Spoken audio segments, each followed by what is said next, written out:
Item song అనే విషయానికి వస్తే సినిమాలో ఐటెమ్ సాంగ్ ఏంటి అసలు? ఒక ఆడ ఆడ మనిషిని, మహిళని ఒక ఆట వస్తువుగా దానికి ఒక ప్రత్యేకమైన ప్రిఫరెన్స్ అందులో వాడే అంటే ఆ లిరికల్ రైటింగ్లో కూడా మొత్తం అన్ని బూతులే ఉంటాయి. తర్వాత డాన్స్ కంపోజిషన్ కూడా అలాగే ఉంటుంది ఒక రకంగా. ఎట్లా చూడాలి అసలు? ఎప్పటికి మారుతారు? ఏంటి పరిస్థితి? ఇదివరకు ఐటమ్ సాంగ్స్ ఉండేవి. ఒక జయమాలను, ఒక జ్యోతిలక్ష్మి చక్కగా చక్కగా డాన్స్ చేసేవాడు. అవును, చక్కగా డాన్స్ చేసేవాడు. ఇప్పుడు హీరోయినే అన్ని చేస్తుంది. హీరోయిన్ కి మన సినిమాల్లో ఏమి అస్తిత్వం ఉందండి? ఆ బట్టలు వేసుకుని గెంతడం తప్ప, ఆ బట్టలు వేసుకోకుండానో గెంతడము, ఆ హీరోకి వెనకాల ఫ్యాన్ వేసి వంత పాడటం తప్ప ఏమన్నా ఉందా?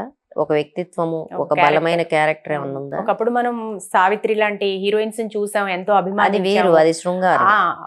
మీరే చెప్పారు, శృంగారానికి బూత్కి తేడా ఉంది. అవును, బూత్ అనేది అశ్లీలమైంది, బూత్ అనేది డిగ్రేడింగ్, హ్యూమిలియేటింగ్. అదే ఇప్పుడు వచ్చిన తేడాని గమనిస్తే, కాబట్టి నువ్వు శృంగారం చూపించడం పట్ల నాకు ఎటువంటి అభ్యంతరం లేదు, కానీ నువ్వు దాన్ని బూతు చేయడం వల్ల నాకు అభ్యంతరం. అవును, సినిమా అనేది డెఫినెట్ గా ఎంటర్టైన్మెంట్, అందులో మీరు చెప్పినట్టు శృంగారం ఉండాలి, ఎంత మేరకు ఉండాలో అంత మేరకు ఉండాలి. సో కాబట్టి మనం అర్థం చేసుకోవాల్సింది ఏంటంటే,